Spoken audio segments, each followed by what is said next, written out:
ఇద్దరు పిల్లల పార్ట్ 1 చూస్తేనే పార్ట్ 2 అర్థమవుతుందండి. ఇక స్టోరీలోకి వస్తే పార్ట్ 2లో చూద్దాం. రాము గీతతో ఇలా అడుగుతాడు. ఏంటి మేడం, మీరు మొన్న ఏదో అన్నారు కానీ నాకు అర్థం కాలేదు.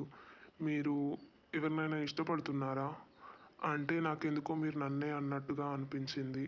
కానీ మీరు అన్న దాంట్లో అర్థం ఉంది కదా, నాకు కూడా పెళ్ళయింది. మీరు అన్నది నన్నే అని నాకు అనిపిస్తుంది. ఒకవేళ మీరు నన్నే అన్నారు అనుకుంటే మీరు నాతో చెప్పండి. నాకు కూడా మీతో కొంచెం మాట్లాడాలనే ఉంది. నా పరిస్థితి కూడా ఇప్పుడు పెళ్ళి చేసుకోవాలి. అవునండి, నాకు తెలుసు మీ పరిస్థితి మొత్తం. మీకు పిల్లలు లేరు అని, మీ అమ్మ మీకు రెండో పెళ్లి చేయాలని అనుకుంటుంది అని నేను విన్నాను. నాకు ఏమీ ప్రాబ్లం లేదండి. నాకు మీ క్యారెక్టర్ చాలా నచ్చింది. అందుకనే నేను మిమ్మల్ని పెళ్లి చేసుకోవడానికి రెడీగా ఉన్నాను. ఎలాగో మీకు పిల్లలు లేరు కాబట్టి నాకు పుట్టిన పిల్లల్ని కూడా మీ వైఫ్కి ఇవ్వడానికి నాకేమీ ప్రాబ్లం కూడా లేదండి.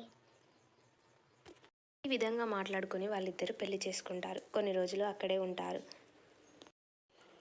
అత్తయ్య, నాకెందుకో చాలా భయంగా ఉంది. ఆయన 3 నెలలు వెళ్తాను అని చెప్పి 7 నెలలు అవుతుంది. ఇప్పటి వరకు ఇంకా ఇంటికి రానే లేదు. మనం కాల్ చేసి నేను ప్రెగ్నెంట్ అన్న విషయం చెప్పేద్దాం అత్తయ్య. నేను తప్పు పని చేశాను అనిపిస్తుంది నాకు. చెప్తే అతను ఎప్పుడో వచ్చేవాడు. అంతలోనే రాము లత కూడా వాళ్ళ ఇంటికి వస్తూ ఉంటారు. వీళ్ళిద్దరూ వీళ్ళకి పెళ్ళైన విషయం చెప్పాలి అని అనుకుంటారు. లత కూడా చాలా భయంగానే వస్తుంది. పాపం సీత కూడా తను ప్రెగ్నెంట్ అన్న విషయం చెప్పాలి అని అనుకుంటుంది. అంతలోనే సీత లతను రామును చూసి, అరే మా ఆయనే కదా అంటుంది. అబ్బా, ఎన్ని రోజులైందండి మిమ్మల్ని చూసి. 3 నెలలకు వస్తానని చెప్పి 7 నెలలకు వస్తారా? ఇదేమన్నా న్యాయమేనా ఏంటి?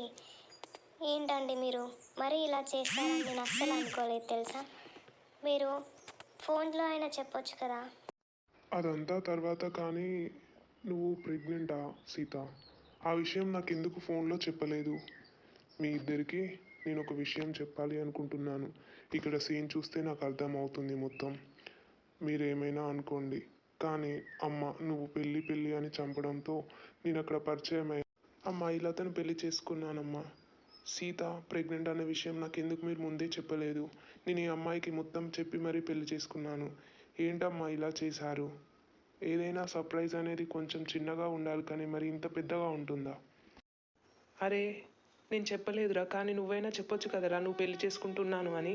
నేను ఎప్పటి నుంచో చెప్దామనుకున్నాను కానీ నీ పెళ్ళామే ఊరుకోలేదు. వద్దత్తయ్య సర్ప్రైజ్ ఇద్దామంది. ఇప్పుడు చూసావా ఆ సర్ప్రైజ్ ఎంతకు వచ్చిందో. అయినా నేను చెప్తూనే ఉన్నాను కదరా నీకు ఒకటి చెప్పాలి అని. అయ్యో రామా, ఇప్పుడు నా కోడలు జీవితం ఎలా? ఇప్పుడు నన్ను ఏం చేయమంటారమ్మా? నాకైతే ఏం అర్థం అవ్వట్లేదు. అయినా తప్పంతా నాదేలేండి. మీకు సర్ప్రైజ్ ఇద్దాం అనుకున్నాను కానీ మీరే నాకు సర్ప్రైజ్ ఇచ్చారు కదా. ఇంకా ఏం లేదు, నా జీవితం నేను చూసుకుంటాను. మీ జీవితం మీరు చూసుకోండి. అలా అనేసి సీత చాలా ఏడుస్తుంది పాపం. రాముకి లతకి వాళ్ళ అత్తయ్యకి ఏం చేయాలో కూడా అర్థం కాదు. ఇక ఎలాగైనా వాళ్ళిద్దరికి పరిష్కారం చేయాలి అని అనుకుంటారు. రాము లతని తీసుకొని అక్కడి నుండి వెళ్ళిపోతాడు. ఇక సీత అత్తయ్యతో ఉంటుంది. తర్వాత ఏం జరుగుతుంది అనేది నెక్స్ట్ పార్ట్లో చూద్దాం. మరి మీకు కనుక స్టోరీ నచ్చితే లైక్ చేయండి, సపోర్ట్ చేయండి, సబ్స్క్రైబ్ చేయండి. నెక్స్ట్ పార్ట్ అని కామెంట్ కూడా చేయండి. నెక్స్ట్ పార్ట్లో చూద్దాం ఏం జరుగుతుంది అనేది. Bye. Thank you to all for all supporting.